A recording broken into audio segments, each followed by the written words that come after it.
Hello friends, मेरा नाम सौरभ केशरी है और बहुत बहुत स्वागत है आप सभी का हमारे नए यूट्यूब चैनल जिसका नाम है power house of physical education concept. तो दोस्तों, आपको मैं लगातार यूपी टीजीटी और पीजीटी से रिलेटेड जितने भी नोट्स वगैरह है मैं प्रोवाइड करा रहा हूँ और लेक्चर में लगातार लेता जा रहा हूँ।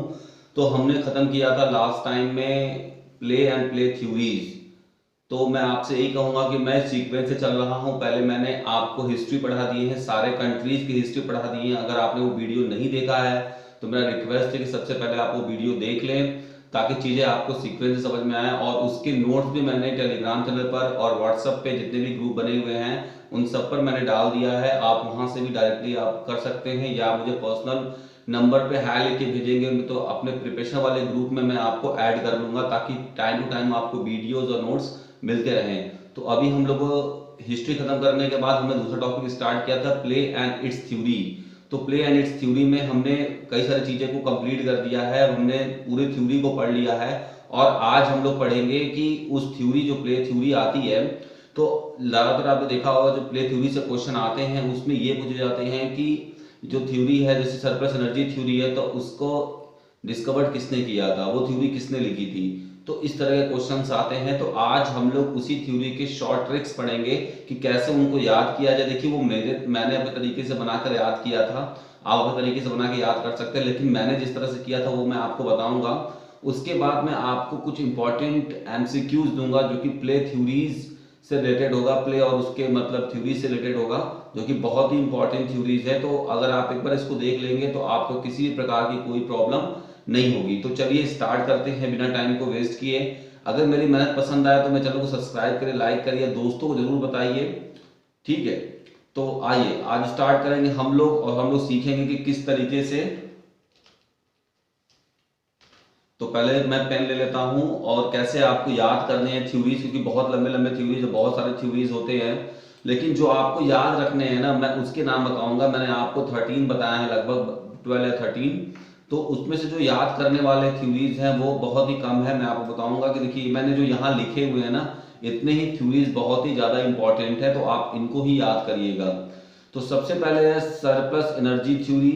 तो हर थ्योरी का जो आगे का नाम है उसको आप याद कर लीजिए। जैसे इसको एस नाम याद कर लीजिए, ए याद कर लीजिए, आर पी, साइक्लोटिक से पी हो गया, कैथलेटिक का सी हो गया, यहाँ पे प्ले इज लाइफ का पी हो गया और रिकेपिटुलेटरी का आर हो गया। तो इन सब में से आप एक एक वर्ड लेकर एक वर्ड बनाएंगे। तो एक वर्ड बनेगा जिसका नाम है sharp, S A R P, sharp, C P R. मैंने सुना है बहुत सारे बच्चे जो होते हैं ना उनको याद तो रहता है, लेकिन जैसे वो एग्जाम में देखते हैं और दो तीन इसी से मिलता जुलता नाम देखते हैं तो कंफ्यूज जाते हैं कि कौन किसका होगा। तो इसके लिए मैं शॉर्ट ट्रिक आपको बताने जा रहा हूं। तो आप सबसे पहले इधर के नाम आप याद रखिए। आपको मैं थोड़ा सा ट्रिक बताऊंगा, आप ध्यान में रखिएगा तो आपके सारे सॉल्व हो जाएंगे। शार्प, सीपीआर, पहले आपको ऊपर में लिखना है, 7 लेटर्स लिखने हैं, शार्प सीपीआर। शार्प का स्पेलिंग है SARP और CPR। आपको याद रखना है sharp CPR, sharp CPR, sharp CPR, ठीक है। और जस्ट इसके नीचे आप देखेंगे तो अब आपको 7 लेटर अरेंज करने हैं। H, ठीक है, C, यहां पे H, यहां पे C, L, उसके बाद आपका आ जाएगा सजग, S A, ठीक है, A J और G। तो आपको ऊपर 7 लेटर लिखने हैं, 7 लेटर नीचे लिखने हैं। लेकिन ये बात जान लीजिए थ्योरी तभी काम करेगा, डायरेक्टली कोई थ्योरी नहीं होगा। बस आपको थोड़ा सा पता, नाम मिलता जुलता आपको पता होना चाहिए, क्योंकि पहले लेटर से जब आप पकड़ेंगे तभी आपको समझ में आना चाहिए। तो पहले आपको पता होना चाहिए कि थ्योरीज के नेम थोड़ा सा पहले आपको पता होना चाहिए, थोड़ा डिटेल में आपको जानकारी होना चाहिए, तभी आप इसको लगा पाएंगे, तभी आप इसको समझ पाएंगे, ठीक है। तो अब देखिए ऊपर में आपने 7 लेटर को लगा दिया है, ठीक है। ऊपर में 7 लेटर शार्प, CPR और नीचे है आपको HCL। HCL क्या होता है? HCL होता है मोबाइल, आपने कंपनी सुना होगा, सॉरी कंप्यूटर की एक कंपनी होती है HCL। और सजग, तो ये 7 लेटर आपको ऊपर रखना है और 7 लेटर आपको नीचे रखना है। तो आपको शार्प, CPR और HCl सजग, ऐसे करके याद करना है। बटे में क्या लिखना है, ऊपर में क्या लिखना है, ये चीज आप ध्यान दीजिए, ठीक है। अब इसके बाद जैसे ही आपके पास कभी भी आता है तो सरप्लस एनर्जी आएगा, तो सरप्लस एनर्जी के नीचे देखिए H वर्ड आ रहा है, तो H वर्ड से आप समझ जाइए कि हर्बर्ट स्पेंसर और वान सीलर, ठीक है, या हर्बर्ट स्पेंसर भी आएगा तो आप भी वहां मान लेंगे। ए से देखिए क्या आ रहा है, ए से आ रहा है एंटीसिपेटरी थ्योरी, उसके नीचे कौन सा वर्ड आपको मिला, सी मिला, तो कार्ल ग्रूस, सी से क्या हो गया कार्ल, CARL, कार्ल ग्रूस। और उसके बाद देखिए आप क्या है यहाँ पे है आपका रिक्रिएशनल थ्योरी, तो रिक्रिएशनल थ्योरी यहाँ पे Lord Kemps and GTW Patrick, यहाँ पे आप पी भी लिख सकते हैं चाहे एल भी लिख सकते हैं, ये आपके ऊपर डिपेंड करता है। तो आपको कुछ नहीं करना है, आप खाली मन में 20 बार, कम से कम 20 बार आंखें बंद करिए और ऐसे बोलिए sharp CPR, sharp CPR, sharp CPR, ऐसे आपको याद हो गया। फिर नीचे वाले को बोलिए आप, जैसे HCl सजग, HCl सजग, HCl सजग, HCl सजग। इस तरीके से अगर आपने 15 से 20 बार मन में रट लिया और 2-3 बार सुबह और दिन भर में शाम, मतलब 2-3 बार आपने इसको इस ट्रिक को रट लिया, ऊपर में आपको शार्प CPR लिखना है और बटे में जो नीचे होगा वहां पे आपको HCl सजग लिखना है। देखिए मेरे पास पेन नहीं है, इस वजह से इस तरह से लिखा रहा है, लेकिन आप इसको समझ लीजिए। उसके बाद यहाँ पे P यानी साइकोलैटिक थ्योरी, तो यहाँ पे साइकोलैटिक थ्योरी S आ रहा है तो सिगमंड फ्रायड हो जाएंगे यहाँ पे, तो साइकोलैटिक थ्योरी को देखिए सिगमंड फ्रायड आ जाएंगे। तो आप यहाँ के इन चीज को फिर से मैं एक बार कर रहा हूँ ताकि दिक्कत आपको ना हो, ठीक है। तो H शार्प में अब आप खाली एक तरफ ये लिखेंगे पहले ऊपर में और नीचे में उसके ये लिखेंगे, तो ऐसे जब आप लिख लेंगे ना तो आपको कभी भी दिक्कत नहीं होगा। आपको वर्ड याद रखने हैं शार्प CPR और HCl सजग, HCl सजग, तो इस तरीके से कभी भी आपको कोई दिक्कत नहीं होगी। मैंने देखिए इसी तरीके से याद किया है, और ये ज्यादातर फायदा जानते हैं कब करेगा, जब आपके मैच द कॉलम वाले क्वेश्चंस आते हैं प्ले थ्योरीज के, 4 ऑप्शन यहां से दे दिए और आपको चारों नहीं पता है, तो किस तरीके से आप इसको कंप्लीट करेंगे, तो वहां पे बहुत ज्यादा आपको बेनिफिट करेगा। तो मेरा तरीका यही था याद करने का, आपका कुछ और भी तरीका हो सकता है और आसान हो सकता है तो आप उसे निकाल सकते हैं, लेकिन देखिए मैं ऐसे ही याद करता हूं इसलिए मैंने तो आपको ऐसे बता दिया। तो यहाँ पे एक बार फिर से मैं देख लेता हूं, शार्प CPR, आपको शार्प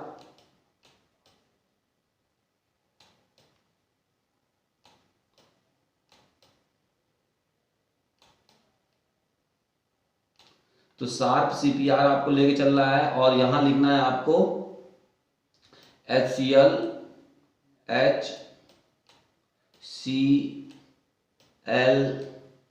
सजग,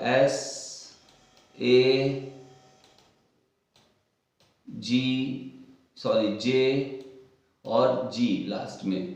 तो ये अगर आप देखेंगे, अगर मान लीजिए आपने ऐसे लिख लिया, उसके बाद आप देखिए थ्योरी कौन सा बोला है, एंटीसिपेटरी बोला है तो सी समझ जाइए कार्ल ग्रूस होगा। लेकिन इससे पहले आपको थोड़ा सा पता होना चाहिए, ये कब यूज करेंगे ट्रिक, जब हम कंफ्यूज होते हैं चीजों को लेके, तब हम उसमें याद करते हैं।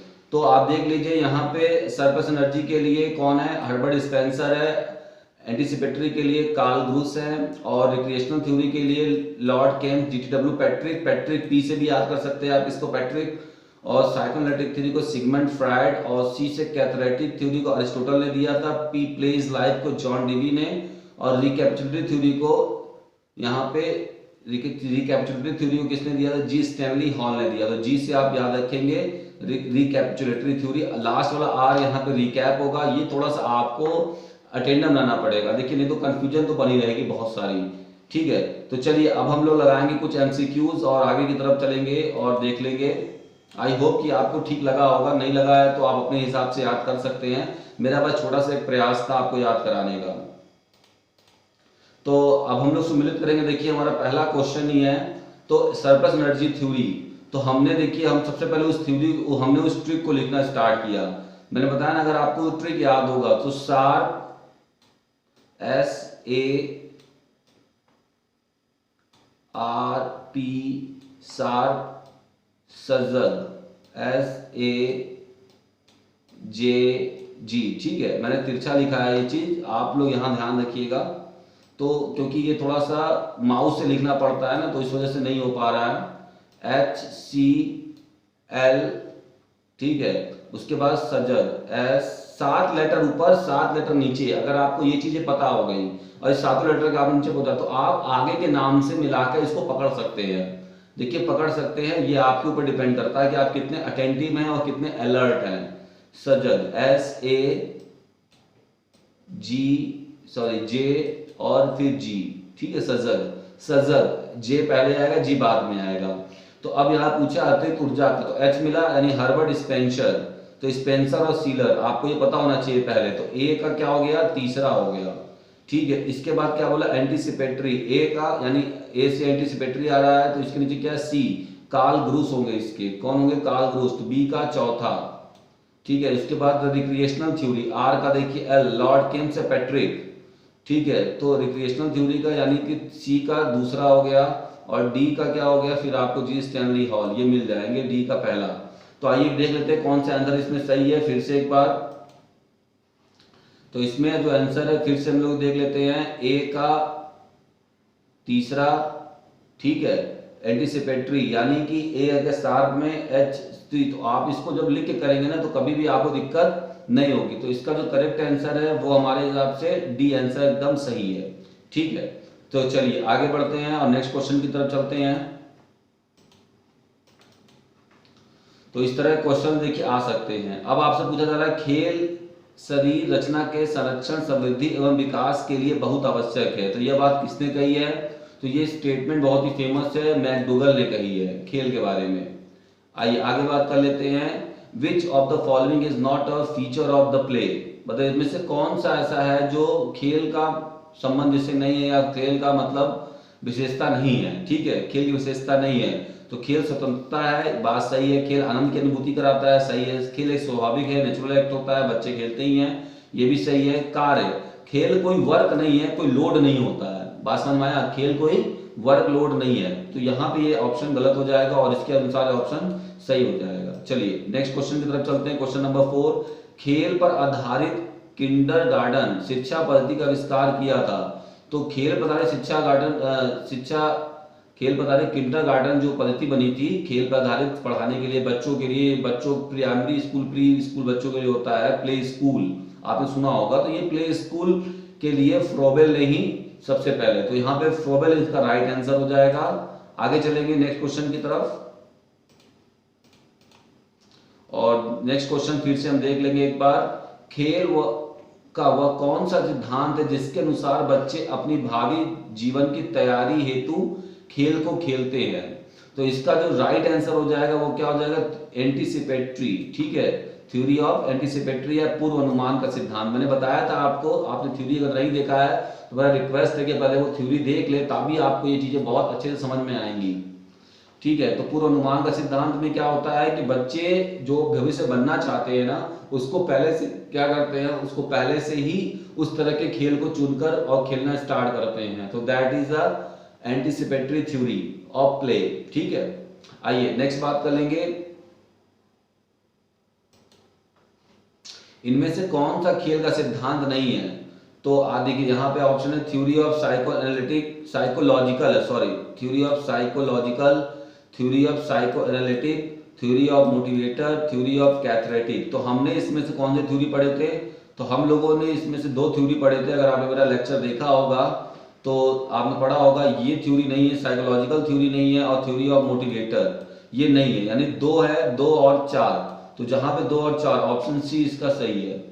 तो इसमें पूछा है कि कौन से ऐसे 2 ऑप्शन हैं जो कि खेल की थ्योरी से संबंधित नहीं है, ठीक है। आगे चलते हैं और नेक्स्ट की तरफ देखते हैं, इनमें से किस खेल सिद्धांत को रिलैक्सेशन थ्योरी भी कही जाती है। देखिए मैंने आपको एक ट्रिक बताया था, हम रिलैक्स कब करते हैं, रिलैक्स तब करते हैं जब हम किसी काम करते करते बोर हो जाते हैं और बहुत ज्यादा प्रॉब्लम, मतलब बोर हो जाते हैं, एकदम एनर्जी लॉस हो जाती है, तो उसके बाद हम रिलैक्स करके अपनी एनर्जी को रिक्रिएट करना चाहते हैं। तो यहाँ पे जो ऑप्शन होगा वो होगा मनोरंजन यानी रिक्रिएशनल थ्योरी, ठीक है। रिक्रिएशनल थ्योरी का दूसरा नाम क्या है, रिलैक्सेशन थ्योरी ऑफ प्ले भी कहा जाता है।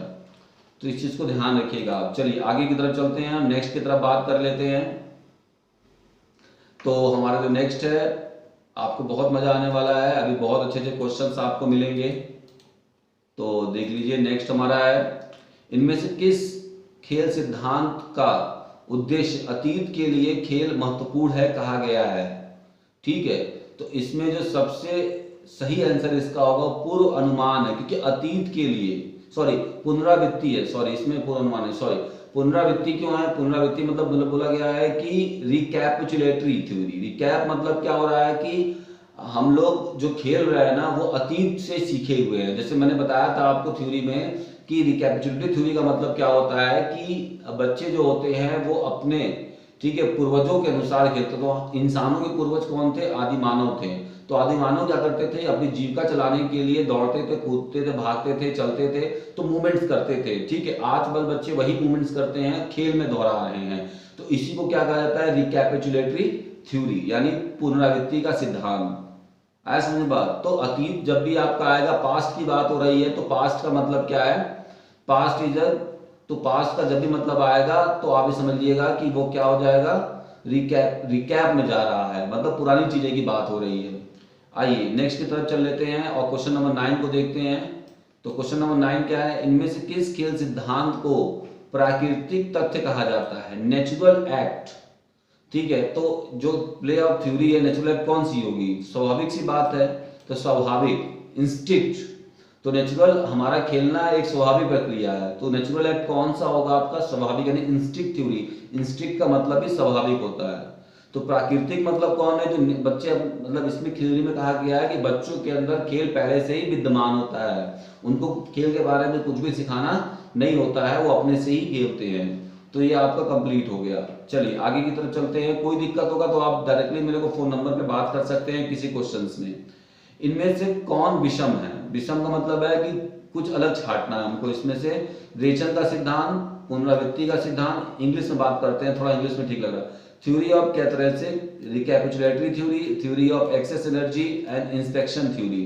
तो इसमें से जो है ये तीनों आप देख सकते हैं, अगर थ्योरी पढ़े होंगे और थ्योरी पता होगा आपको, तो तीनों थ्योरी किसके हैं, तीनों थ्योरी प्ले के हैं। और निरीक्षण का सिद्धांत ये प्ले की थ्योरी नहीं है, ठीक है। तो ये यहाँ पे आपका कंप्लीट हो गया क्वेश्चन। ठीक, आगे चलते हैं, और भी कोई क्वेश्चन है देख लेते हैं उसको। तो इनमें से कौन सा खेल का सिद्धांत है, यहां पूछा है। तो इसमें जो खेल का सिद्धांत है वो कौन है, 1, 3 और 4, ठीक है। वृद्धि सिद्धांत ग्रोथ थ्योरी है, पुनरावृत्ति यानी कि थ्योरी ऑफ रिकैपिचुलेटरी भी है। पुनरावृत्ति मतलब पीछे की चीजों को करा रहा है, पुनरावृत्ति बार बार दोहराना, ठीक है। पुनरावृत्ति, रिकैप मतलब बार बार उसी चीज को क्या करना, दोहराना। और रेचन का सिद्धांत का मतलब क्या हुआ, कैथरेटिक थ्योरी। तो कैथरेटिक थ्योरी कौन है, तो यहाँ पे आपका जो राइट आंसर होगा ऑप्शन सी इसका सही हो जाएगा, ये है शिशु गतिशीलता का सिद्धांत। ये सिर्फ कंफ्यूज करने के लिए दिया हुआ है, ऐसी कोई भी थ्योरी नहीं होती है प्ले में। चलिए हम आगे देख लेंगे, नेक्स्ट थ्योरी की तरफ चलेंगे।